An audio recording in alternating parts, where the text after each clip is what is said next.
La sécurité durable et la défense du territoire national. La sécurité est une exigence républicaine. C'est la première des libertés. J'y répondrai avec fermeté. Tout sera mis en œuvre pour que les Centrafricains vivent en paix et en sécurité sur l'ensemble du territoire national.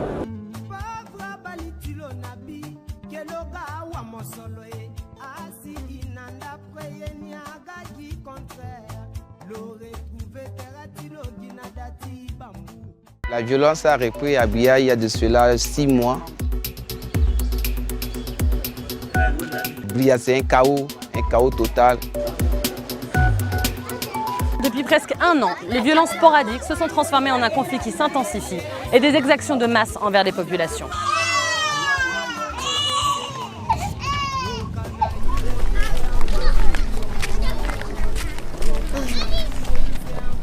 L'année soit la démarre biso ikone yanga da ipegi tonga so izaki yanga da ntozo wala mbeni soit imwa ipenga giton soit iperde tout et là si moulege gagezo ge conditions de vivre c'est difficile ipeti bulaya kapa parce que mo bonangonda mo moka aifa mon fango bo asara si iko idutigezo igi bloquer activité d'après mbeni yeti sarngona d'après asara si souffrance na mingi.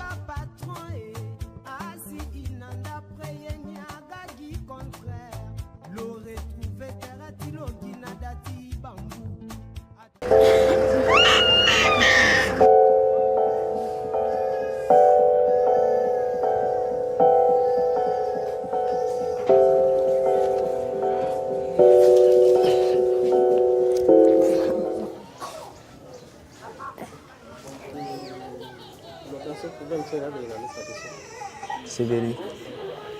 Aïe soit signé à l'île. Ben signé à on loge. Bon le l'anglo. L'angtilo. Amboko kete naka. Amboko naka. Maman appelle. Le ça jaré. D'après le niveau macaron, la vie est le tesson jamais. Ou même les gars étaient là ça 3 jours. CV. CV. Yani. Ziangamos. Bakano. Ah ouais, bye, à 100 pain, hein. Hey.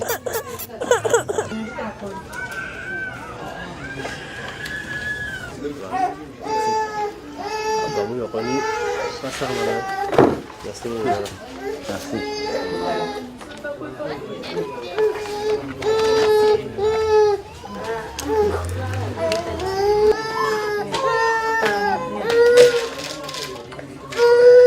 Bye. On d'après on l'a pris. Tout ça on peut te le 3 fois par jour. On sait que ça le entendant le nom. C'est vrai. Ça mana au côté. Le zingolo nyoni ko ngata. Nyoni ko. Jera. Ça va?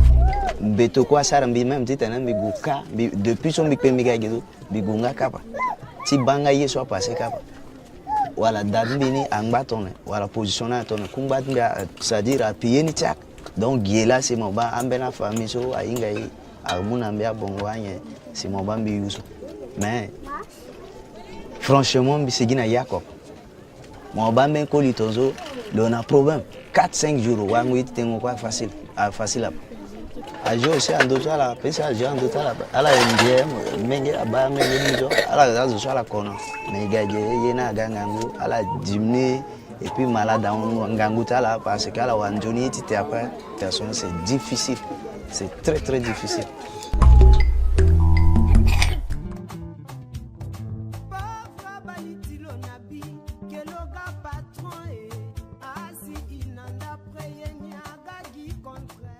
En brousse, des milliers de réfugiés chrétiens se cachent pour échapper aux représailles des Séléka.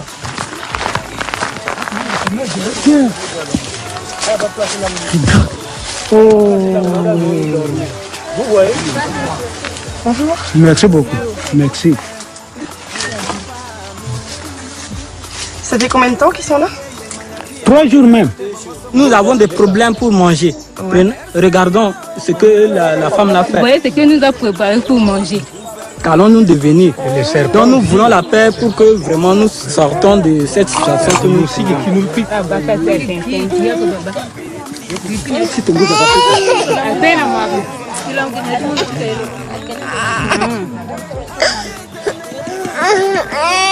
Ça c'est ma fille puis mes petits-fils quoi.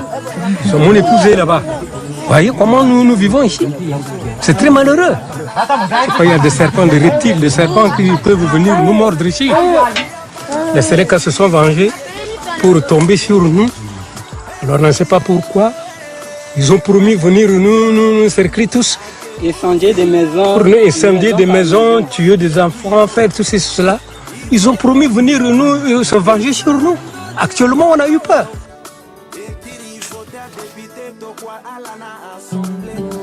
À l'horizon, un bout de Centrafrique, perdu dans le nord du pays. C'est un camp livré à lui-même, qui vit un drame humanitaire. Sous ces huttes, près de 27 000 personnes, dans l'une des zones les plus dangereuses, à la frontière du Tchad et du Soudan. Dans cette bataille du quotidien à Batangafo, des femmes comme Laurentine. Elle a fui les Séléka, la rébellion à dominante musulmane qui sévit encore, et fait survivre sa famille avec son petit commerce. Ce que je gagne en ce moment, ça me permet juste de manger. Je n'ai pas de quoi reconstruire ma maison. Je dois aussi acheter les fournitures scolaires à mes enfants pour qu'ils puissent étudier.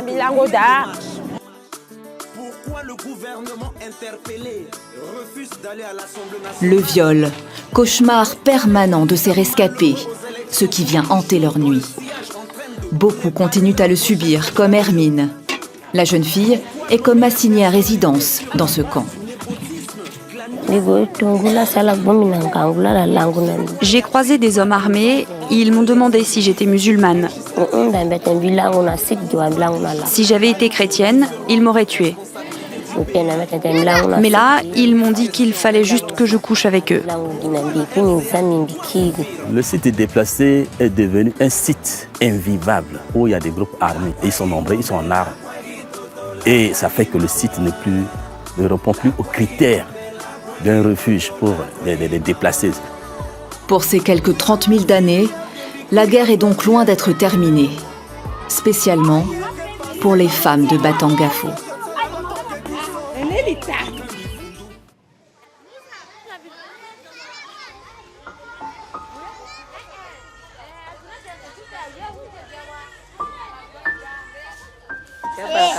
Les Balaka nous ont frappés, ils ont tué mon mari. Mes enfants sont orphelins. Je ne sais pas quoi faire. On a fui comme ça, sans vêtements. On n'a plus rien. On dort à même le sol sur le ciment.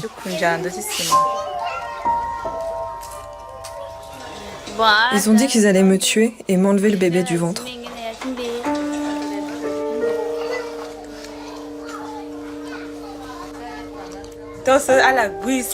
Ils m'ont dit que tous les chrétiens sont des anti-Balaka.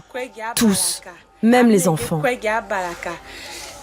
Qu'il faudrait les exorciser. Sinon, ils vont en finir avec les musulmans.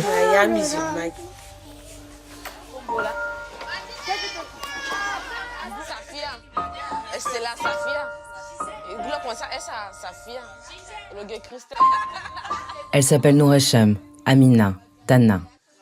Toutes ces femmes ont survécu à l'attaque meurtrière de leur quartier le 13 mai dernier. Plus de 100 personnes ont été tuées lors de cette attaque.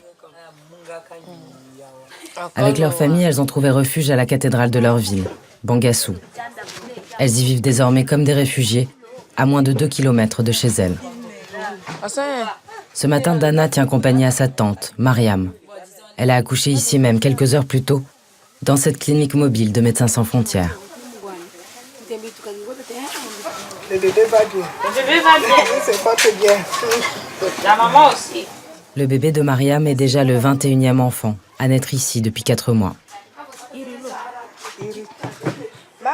Mariam, c'est quoi ton nom? Mariam Abdoulaye.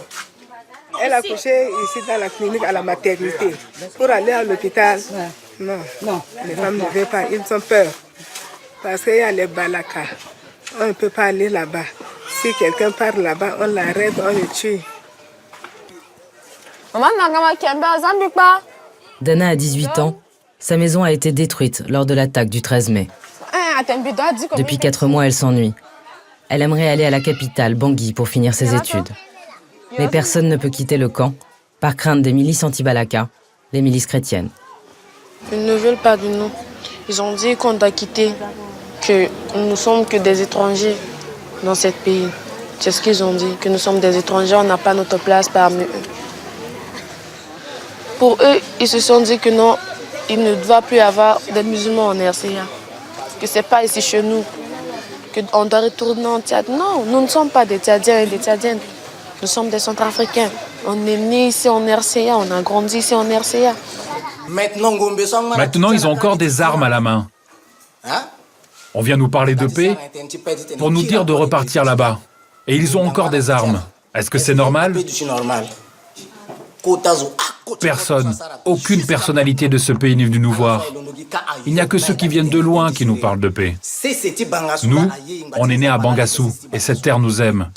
Mais tout le monde nous hait. Tout le monde, toutes les autorités de Bangassou sont contre nous, les musulmans. Si on fait la bêtise d'y retourner, on se livre à la mort. C'est impossible.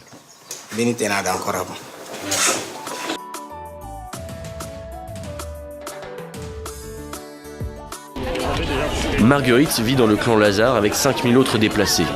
Elle attend sa ration de nourriture.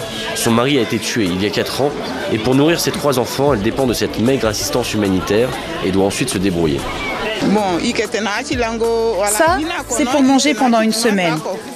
Ensuite, je vends des bois de chauffe pour nous permettre de manger quand les rations sont épuisées. Après la mort de son mari, Marguerite a fui sa maison pour échapper aux violences et préserver ses enfants. Les Séléka et les Mbarara nous ont attaqués. C'est pour ça que nous avons fui. Quand on rentre chez nous pour prendre des choses, les Mbarara nous attaquent, nous frappent. Ils veulent nous violer. Nous avons peur de repartir. Pour protéger ces gens, une poignée de militaires a été déployée par l'ONU, mais ils sont bien seuls pour défendre une zone de cette importance. Le dernier espoir de Marguerite serait de voir un désarmement dans la zone. Pour qu'on rentre chez nous, il faut qu'il y ait un désarmement. Sinon, on va rester là. Des hommes, des femmes et des enfants sont tués.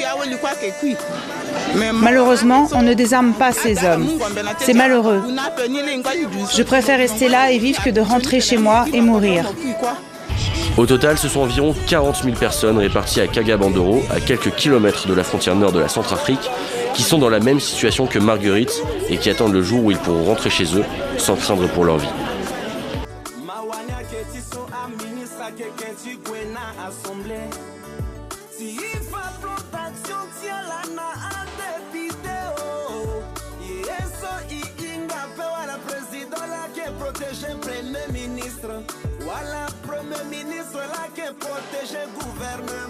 La situation sécuritaire, elle n'est pas parfaite, moins s'en faut, dans l'Est, dans le centre. Comment pacifier cette zone et comment finalement réduire l'influence négative que peut avoir quelqu'un comme Noureddin Adam? C'est peut-être par lui que passe la solution. Il faut dialoguer. Qu'est-ce qu'il faut faire? Nous continuons. C'est le militaire la solution? Vous savez, je ne veux pas d'un désarmement forcé. Je veux désarmer le cœur. Pourquoi les candidats malheureux aux élections sont toujours dans le sillage en train de préparer leur prochaine candidature? Pourquoi nommer les personnalités sur la base du népotisme, clanisme et autres? Pourquoi y a-t-il pas... Monsieur le Président, est-ce que vous vous donnez des objectifs, je ne sais pas, d'ici 2 ans, 3 ans, j'espère ramener la paix? Non, mais il serait difficile à partir du moment où ce n'est pas du fait. de chef de l'État. Mais, parce qu'il y a beaucoup d'acteurs, il y a les groupes armés, et comme vous savez, si ça ne dépendait que de moi, on serait dans la paix déjà.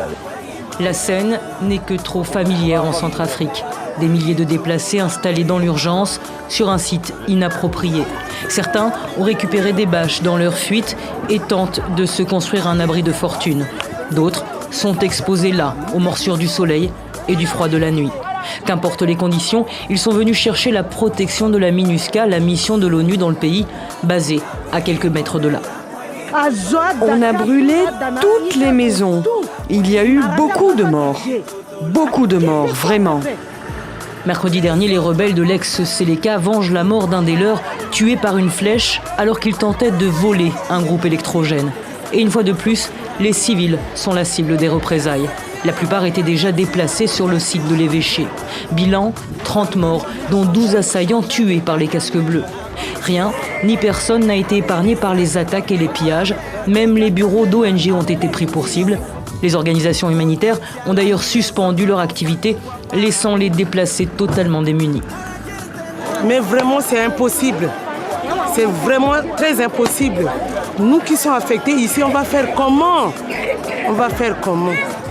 À Kagabandoro et dans les environs, au moins 200 000 personnes sont privées d'assistance et l'insécurité alimentaire affecte 120 000 personnes selon les Nations Unies.